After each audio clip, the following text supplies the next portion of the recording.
My name is Dacia Clay. I'm the audio librarian here at Classical 91.7. While I'm a real librarian, I have a deep, dark secret. I know very little about classical music. I grew up listening to rock, and I know something about jazz. But when it comes to classical, but I really want to learn. So, every week on this show, a classical music expert will give me a piece of classical music they think I should know, and then we'll discuss it. Come learn with me in the classical classroom.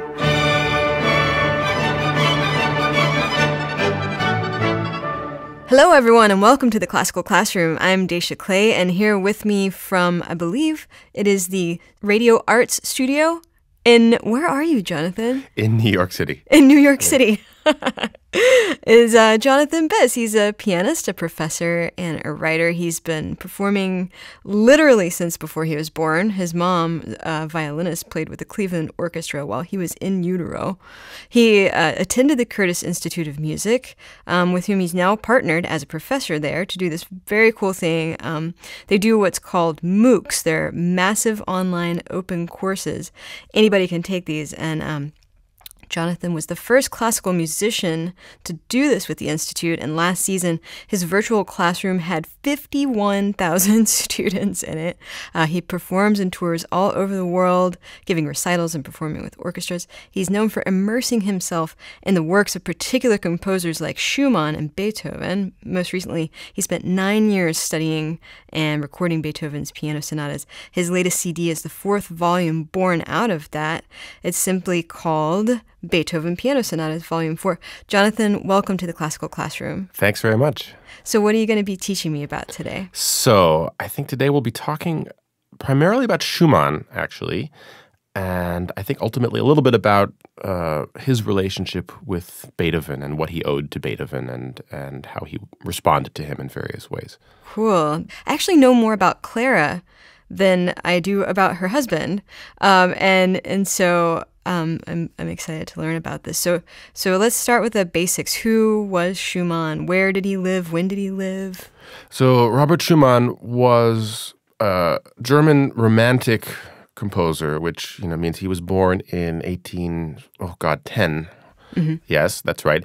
Died in 56, and he's part of a remarkable group of great composers who were all born within a year or maximum 2 years of one another. That's Chopin, Mendelssohn, Liszt, and himself. And I think Berlioz is just 2 years later, maybe. Wow. And it's an extremely interesting time because all of these composers were, sort of 17, 18 when Beethoven and Schubert died. Yeah. So they all came of age at an incredibly critical moment in musical history. And Schumann, in my opinion and the opinion of many other musicians, sort of the quintessentially romantic composer. Most of his music leaves behind classical forms, the sonata, the symphony, concerto, and he very often wrote in miniature. He would write large cyclical works which are made up of many small pieces, and his music is, I wouldn't say necessarily autobiographical, but it's very much like diary. I mean, he expresses his innermost thoughts in a most profound way through music. And sadly, his life ended in a way that might not be surprising for someone who I refer to as the quintessential romantic artist. He went insane and after a suicide attempt was voluntarily committed to an asylum where he died.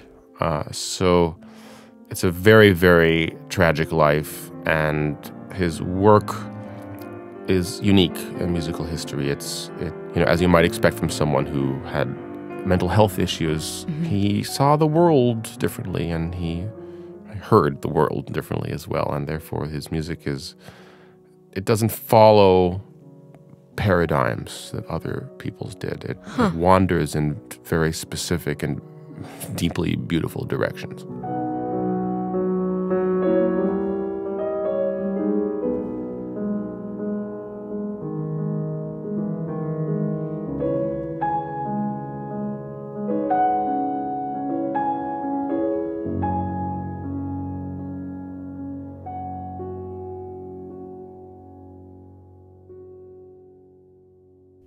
Didn't he struggle with depression particularly? Throughout, yeah. I mean, there are various theories now as to what was wrong with him. There are modern day therapists who have suggested that he probably was bipolar, and then there's a theory that maybe he developed syphilis. But one way or another, from very early in life, he had serious bouts of depression. He didn't have an easy life. He wanted to be a great pianist and probably wasn't all that gifted, and he injured himself irreparably when he was in his 20s, ending any possibility of a career as a performer. Mm-hmm. And he was deeply in love with Clara, who was one of the great pianists of her time, and whose father was Schumann's teacher. And her father so opposed the idea of them being together that he took them to court to prevent their marriage, and he slandered Schumann. Oh my he gosh. was drunk and irresponsible, and they eventually prevailed. They did marry, and they had one of the most remarkable sort of artistic partnerships of any couple, I would say, in history. But, took its toll on Schumann, and then their married life was very difficult for a number of reasons, some financial, and life wasn't easy for him, for internal and external reasons. I know that there was a relationship with Brahms. Is that? Yeah, Schumann, I mean, among other things, was an incredibly generous person. And when he loved another composer, he loved them and he championed them. And he was incredibly public about his admiration for Mendelssohn and for Chopin. Before anyone in Germany knew who Chopin was, Schumann was hailing him as a genius.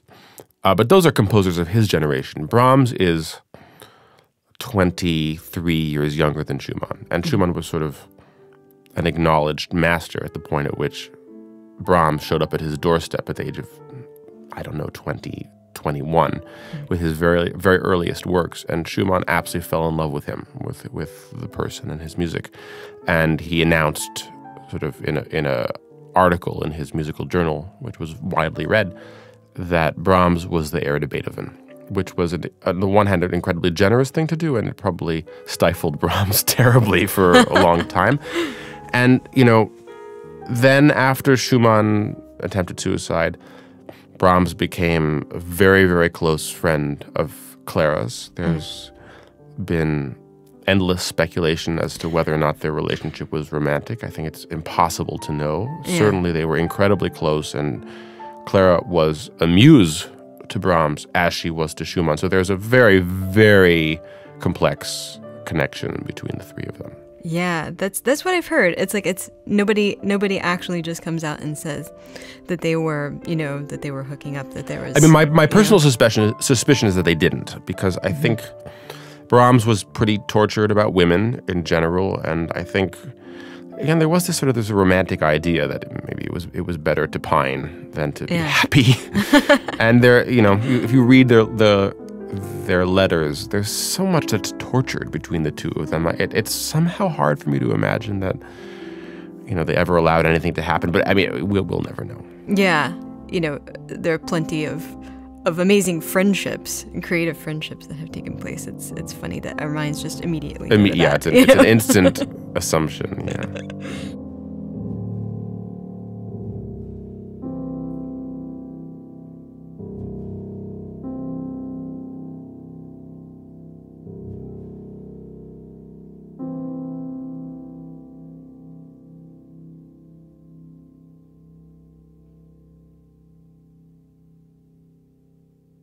You said that Schumann said that Brahms was the heir of Beethoven.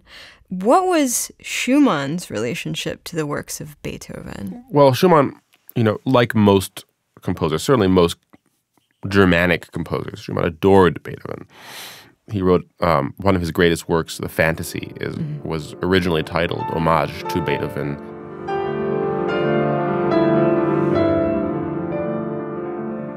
He fundraised for a statue of Beethoven to be built in Bonn, which is Beethoven's hometown.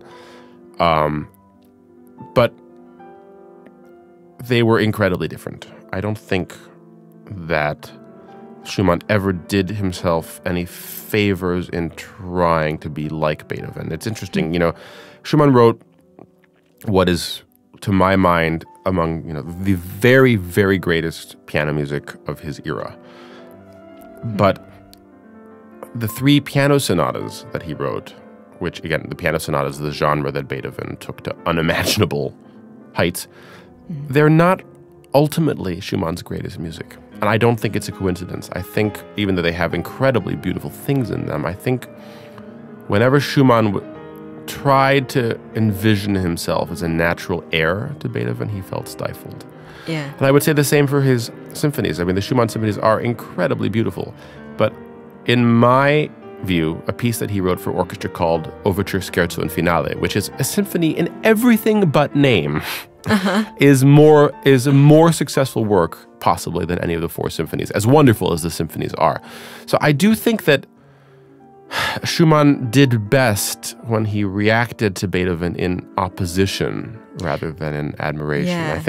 I think Beethoven was a problem. He was too good at what he did. His mastery was so complete and all-encompassing that I think people had to move in their own directions in the generation immediately following him. We've talked about this on the show before, like that a composer grapples with the composer that inspired him or her, and in that grappling with the inspiration finds their own voice. But what you're kind of saying is that Schumann struggled with that relationship to Beethoven's works, maybe a little bit unsuccessfully.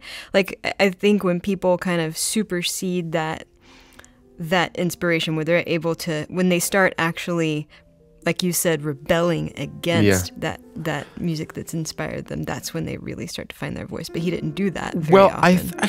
He very often he did. I think if Schumann was unsuccessful in that endeavor, I think it probably had less to do with him and more to do with Beethoven. Yeah. Because what Beethoven did was he took sort of these established forms, piano sonata, symphony, and string quartet, and he altered them from what they were when he inherited them, almost beyond recognition. There was, in Haydn and Mozart, you see such an established idea of how a symphony is built, how a piano sonata is built, and Beethoven turned it on its ear, and the basic principles that are the foundation of those pieces, the harmonic relationships, the structural ideas, he sort of stretched them out so much that he was able to, because of his unique talent, create very new and incredibly compelling works out of that. But like the existing form wasn't really there anymore for Beethoven's successors to work with, Yeah. So they were really forced to go their own directions. Symphony just didn't mean the same thing after the Beethoven Ninth as it did before the Beethoven First. It was, the idea of the symphony as a major work in capital letters was still there, but the form wasn't what it once was. So I think it's Beethoven perfected the forms and destroyed them simultaneously. And so it was really, there was nowhere to go but elsewhere. Yeah. What is, I mean, you kind of mentioned what Schumann's what in your opinion is his most unique, interesting work. Like, why are we still talking about him today? Again, I think this ability to convey the most personal things. Gotcha. Okay. In a way that's possible for anyone to understand. I mean, that's unbelievable. Think about what's involved in that. He's talking about the most intimate human experiences, and translating them into sound in a way that a listener can observe and appreciate. That's a superhuman gift. Yeah, yeah.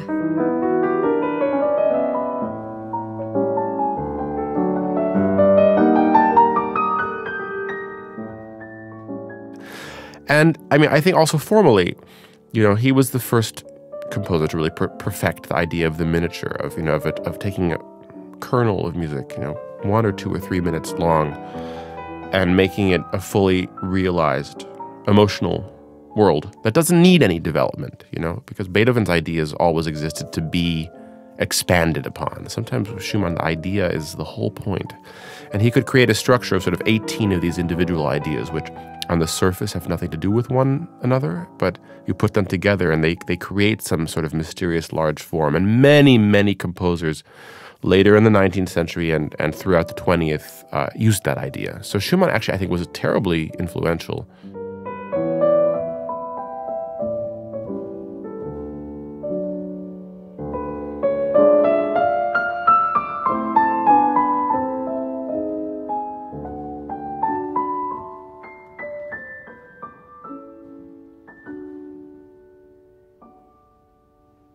Given all of that, why did Schumann feel attracted to the work of Beethoven, who's very much the opposite? You know, he's I mean, at least when I think about Beethoven, I think of huge, massive sound. I mean, I just don't think that for any musician of quality who is sensitive and cultivated and intelligent, I don't think being attracted to Beethoven is an option. I mean, it's unavoidable. I mean, his music is too powerful. Powerful in every imaginable sense of the word. Powerful in terms of its force of personality, and powerful in terms of the questions it's asking. It's powerful in its spirituality. It's powerful in its stubbornness. If you know something about music and you're paying attention, then you're drawn to Beethoven. It's as simple as that. Well, that's kind of, I was kind of going to ask. You're kind of known for immersing yourself in a particular composer. Can you talk about how you did that with Schumann, and now how you've done that with Beethoven, and what's drawn you personally to both of these composers? Right. Well, I've been passionate about Schumann for my entire life. I mean, for as long as I have memories of music, I have memories of how Schumann made me feel. Mm-hmm. And I've all long felt that he is the victim of such an enormous number of misconceptions. Mm. And so it was 2 years ago, it was the 12-13 concert season. I basically devoted to a series of concert programs that were built around Schumann. They were sort of meant as an antidote to this business of seeing him as sort of a accident of history and a sort of a sideshow in history. And instead, I wanted to sort of put him at the center and say what music was important to him, what music shaped him, and even more significantly, what music that came later could not have been if it weren't for Schumann. And the answer that I came up with in putting that project together was an enormous amount of music, actually. Like such an enormous amount that the problem was deciding, which pieces to include and which there wouldn't be space for. So that was, the Schumann sort of project that I spent a year doing. With Beethoven, it's a longer-term thing. I mean, I've known for most of my life that the Beethoven piano sonatas are important to me in a kind of an elemental way that very little other music is. And so at one point I said, well, I'm still not ready, but I'm just going to do it. I'm going to play all of them. Because, if I was waiting to be ready, then forget about it. So I just decided I'm going to record all of them. And I'm doing it, whereas the Schumann focus was sort of a very immersive year-long thing. With Beethoven, I'm still pretty immersive, but I'm recording these sonatas over 9 years. So I'm giving myself a lot of space. I don't want to sort of stop playing the other music I love, and I want to make sure that I've had several go-arounds with each one of the sonatas before I go into the studio and record them. So it's intense, but it's slow at the same time. So when did you start this project? I started in 2011, and I'm recording one album a year until I'm done, which will be in 2020 if I'm still alive. Well, I think that's so interesting to just take something and concentrate so hard on it. Like, what's been your takeaway, having spent so much time with Schumann and with Beethoven? Like, listening to the music is one thing, but you've done so much more. I mean, you're performing, you're recording them, you're and I want to get into this a little bit later, you're teaching these courses. What's your takeaway from them? What's similar about them? Similar, that's hard because they've been very different experiences. I would say my big takeaway with Schumann was that he was so brave, honestly. That he, again, this music is sort of addressing that part of ourselves that most of us work pretty hard to keep hidden. Maybe even from ourselves. Right. And he's willing to use music as a means for communicating the most personal and often the most dark corners of his psyche. And I so admire that. I so love him for that, and I can't do it all the time. I found that after a while, I would go off stage playing these concerts feeling it's a bit of a cliche for the performer to talk about feeling naked, but God, did I feel naked, honestly, And wow. I wanted protection in some way. And I felt so terrible for him that I had the choice. I adore his music, but I had the choice when I needed space, I could stop playing it for a moment. But he had no protection from his mind. He was in it all the time. And ultimately it defeated him, which I find horribly tragic. With Beethoven, you learn about humanity from playing his music. I think it's a bit like Shakespeare, that he. It's really quite remarkable how much that music encompasses, And I think ultimately, again, if I have to, there's so many other qualities, of course, but there is a spirituality to Beethoven's music which is unique.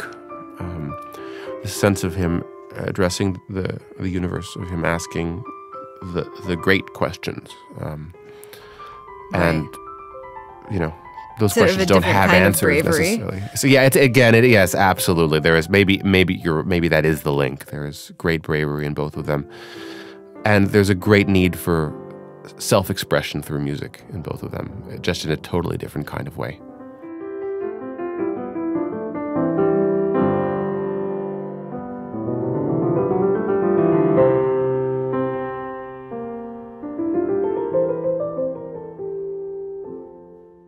I'd love to talk about what you've been doing at the Curtis Institute, the courses that you've been teaching, because they're kind of linked to your CDs that you've been putting out. Yes. I've been teaching this class called Exploring the Beethoven Piano Sonatas, which is, as you say, is what I'm doing myself by playing them and recording them. And I've been living with this music so much and so intensely that I thought the topic of what that looks like day to day would be interesting for my audience, I guess I would say, and for people who are interested in Beethoven's music. So I'm giving this class, which initially was 5 lectures, but I'm starting to add to it bit by bit so that eventually I'll hopefully cover all 32 sonatas, where I sort of delve into detail into the works from the point of view of a player. I'm not a musicologist. I'm interested in analysis, but I'm definitely not an academic. But I'm trying to convey what it is like to work on the music, which aspects of it matter most, and what it's like to take one of these pieces, which is abstract until someone plays it, and turn it into a living and hopefully vibrant work of art. What is that like when you go to these courses online? And before the end of the program, I want to talk about how our listeners can access these courses. Are there videos? Are there... Yes, absolutely. Each one of these lectures is an hour long, although they're divided into much smaller segments, so you can watch them bit by bit. And by the way, the videos are on demand. You don't have to watch them on any given schedule. Once you sign up for the class, you can watch them anytime you want in perpetuity. So each lecture is an hour of me talking about the music and then illustrating the lecture with some playing. I'm sitting at the piano. There's not a lot of bells and whistles, but when words no longer really seem to be very effective in describing the power of the music, I turn to the piano. Did I read that there are actually like quizzes and tests and things? There are, yes. After each sort of video, which it's usually like 6 or 7 videos make up one 1-hour lecture. There'll be a quiz question, and then it's all optional. I mean, you can do it if you want, if you think it'll sort of help, solidify knowledge. None of it is required. I mean, this is not meant to be vegetable eating. It's supposed to be, for people who are interested in the music and want to learn more about it. Yeah. But yes, there are quizzes, How can listeners take these massive online open courses, the MOOCs that you're teaching? The course is given via Coursera, which is COURSERA.org. But in case you didn't get that, you can go to my website as well. It's jonathanbiss.com. And all of the information is on there. And it's like a 3-minute process to sign up for the class. And then the lectures are yours to watch whenever you want to. And again, there are the 5 of them that are there now. And then as of sort of April or May, there will be 3 more. Then I'm just going to keep going until eventually either I die or there will be 32 lectures there. Well, Jonathan Biss, this has been a really engaging discussion. I've learned I'm really intrigued by the work of Schumann now. That's wonderful to hear, because if I get 1 or 2 more people to explore Schumann's music, I'll be extremely happy. And the name of your new CD, I'm going to mention it one more time before we go, is Beethoven Pianist Sonatas Volume 4. I listened to it this morning. It was awesome. Thank you so much. Thanks for being on the show today, Jonathan. It's a pleasure. All right, everybody, that does it for this episode of Classical Classroom. For more Classroom, go to houstonpublicmedia.org/classroom for links to the many wonders of our social media and our most recent episodes. You can also find us on SoundCloud, iTunes, Stitcher, and TuneIn. Send me your burning classical music questions at dclay@houstonpublicmedia.org, and I will write you back with entirely fictional responses. Thanks today to audio engineer Todd Teletubby Hulslander for twiddling knobs. Thanks to program director Sinjin Flynn for introducing me to some of the worst music the 80s had to offer. Anyway, thanks to editor Mark DiClaudio for his piercing coal black eyes. Thanks to me for saying words, but most of all, thanks to you for listening. We'll catch you next time.